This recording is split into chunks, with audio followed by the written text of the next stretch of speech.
3 अप्रैल को तहरीक अदम एतमाद में अपनी यकीनी शिकस्त के पेश नज़र वज़ीर आज़म इमरान खान ने अब अपने इक़्तिदार के दिन बढ़ाने के लिए ओछे हथकंडे अपनाने का फैसला किया है। बताया जा रहा है कि इमरान खान की ज़ेर सदारत इनकी किचन काबीना के इजलास में फैसला किया कि अदम एतमाद पर वोटिंग के दौरान स्पीकर पूरी कोशिश करेंगे कि किसी न किसी तरह इजलास को मुलतवी कर दिया जाए या फिर गिनती में डंडी मारी जाए। यानी स्पीकर या तो वोटिंग के दौरान गिनती दुरुस्त ना करे या कोई और बहाना बना ले। ताहम अपोजिशन जराये का कहना है कि वो ऐसी हर कोशिश नाकाम बना देंगे और स्पीकर को आईन पाकिस्तान पामाल करने की इजाज़त नहीं देंगे। हुकूमत की जानिब से शहबाज शरीफ को नया वज़ीर आज़म बनने से रोकने के लिए जो तजवीज़ सामने आई है, इसके ऐन मुताबिक फवाद चौधरी ने DGFIA को हुक्म जारी किया था कि वो फौरी तौर पर मनी लॉन्ड्रिंग केस में शहबाज शरीफ और हमजा शहबाज की जमानत मनसूख कराने के लिए अदालत से रुजू करें और जैसे ही जमानत मनसूख हो इनको गिरफ्तार कर लिया जाए ताकि दोनों बाप बेटा वज़ीर आज़म और वज़ीर आला ना बन पाएं। FIA ने जमानत मनसूखी की दरख्वास्त दायर करते हुए अदालत में यह मौक़िफ़ इख्तियार किया कि शहबाज शरीफ और हमजा शहबाज अपनी अबूरी जमानत का नाजायज़ फ़ायदा उठा रहे हैं, लिहाजा इसे मनसूख किया जाए। ताहम जज ने सारी बात सुनने के बाद कहा कि मैं दूसरी पार्टी का मौक़िफ़ सुने बगैर कोई फैसला नहीं कर सकता, लिहाजा अदालत ने शहबाज शरीफ और हमजा शहबाज के वकील को पेश होने का वक्त दे दिया। दूसरी जानिब आईनी माहिरीन का कहना है कि मौजूदा सूरत हाल में अदालत शहबाज और हमजा की जमानत मनसूख नहीं करेगी, क्योंकि ये एक सियासी मूव है जिसका बुनियादी मकसद मुल्क में आईनी बहरान पैदा करना है। उनका कहना है कि वैसे भी हमजा और शहबाज शरीफ की जमानत मनसूख करवाने के लिए FIA अब अदालत क्यों पहुंची है, जबकि केस की आखिरी समाअत को 1 महीना गुजर चुका है। आईनी माहिरीन की जानिब से हुकूमत की इस मूव को बचकाना अमल करार दिया जा रहा है।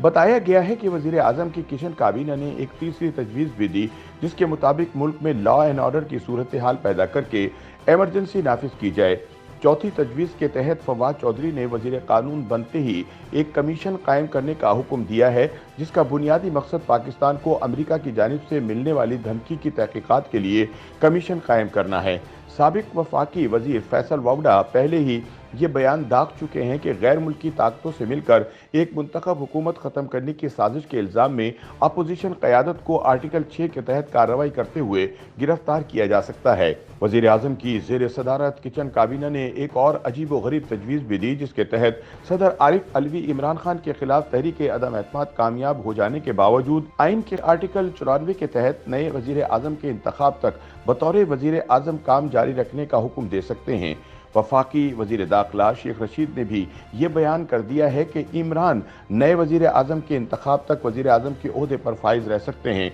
और इनके पास असम्बली तोड़ने के इख्तियार के अलावा वज़ीर आज़म के तमाम तर इख्तियारात मौजूद रहेंगे। ताहम सुप्रीम कोर्ट बार एसोसिएशन के सदर एहसन भून ने कहा है कि ये तमाम तजावीज़ एक मजाक के सिवा कुछ भी नहीं है, क्योंकि इनकी कोई आइनी हैसियत नहीं। उनका कहना है कि आइन के तहत वज़ीर आज़म के खिलाफ अदम एतमाद की तहरीक मंजूर होते ही वज़ीर आज़म अपने ओहदे से फारिग हो जाएंगे और इनकी जगह नए कायदे अवान के इंतखाब का अमल शुरू हो जाएगा। उनका कहना है कि वैसे भी कौमी असम्बली रूल्स के कायदा नंबर 32 के तहत अदम एतमाद की तहरीक में शिकस्त खा जाने वाला वज़ीर आज़म फौरी तौर पर अपने ओहदे से फारिग हो जाता है। सुप्रीम कोर्ट बार के सदर का कहना था कि इमरान एक बाइज्जत सियासतदान वाली हरकतें नहीं कर रहे, बल्कि गली मोहल्लों के बच्चों की तरह जिद पर अड़े हुए हैं कि मैंने घर नहीं जाना। बताया गया है कि वज़ीर आज़म इमरान खान की ज़ेर क़यादत किचन काबीना के इजलास में ये फैसला भी किया गया कि मुनहरिफ अरकान कौमी असम्बली के घरों पर जाकर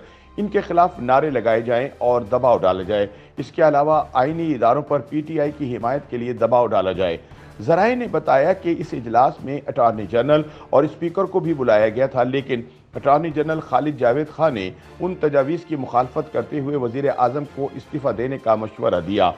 उन्होंने कोई भी गैर कानूनी कदम उठाने की मुखालफत की, लेकिन इमरान खान अपना मौक़िफ़ मनवाने पर भजिद रहे। ज़राए ने बताया है कि इजलास में फैसला किया गया कि तहरीक इंसाफ 3 अप्रैल के रोज़ अपने कारकुनान को इस्लामाबाद में इकट्ठा करेगी और पार्लियामेंट के बाहर मुनहरिफ अरकान के खिलाफ मुजाहरा किया जाएगा। दूसरी जानिब मुश्तरका अपोजिशन ने 3 अप्रैल को होने वाली वज़ीर आज़म के खिलाफ तहरीक अदम एतमाद पर वोटिंग के लिए हिकमत अमली तैयार कर ली है, जिसमें PTI के मुनहरिफ कानून साजों को वोट कास्ट करने से रोक दिया जाएगा, क्योंकि इनके पास पहले ही 175 वोट हैं। हिज़्ब इख्तिलाफ के ज़राए ने बताया कि यह फैसला वोटिंग के अमल को मुतनाज़ा बनने से रोकने और मुनहरिफ अरकान की नशस्तें बचाने के लिए किया गया है।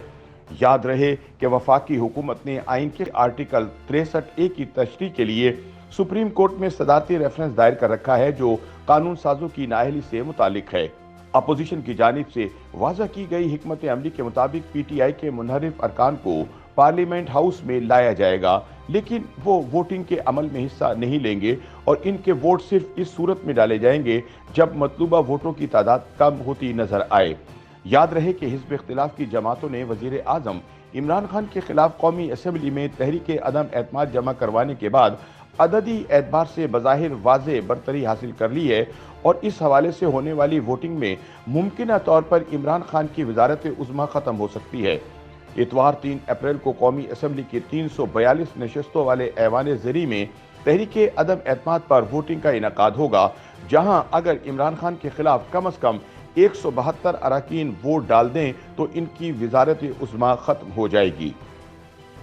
YouTube पर गूगली न्यूज देखने के लिए youtube.com की सर्च बार में गूगली न्यूज TV टाइप करें। गूगली न्यूज के पेज पर सुर्ख रंग के सब्सक्रिप्शन वाले बटन पर क्लिक करना ना भूलिए। YouTube पेज पर अपलोड होने वाली वीडियोस से बाखबर रहने के लिए बेल आइकन पर क्लिक कीजिए। आपको हर नई वीडियो के बारे में नोटिफिकेशन मौसूल हो जाएगा।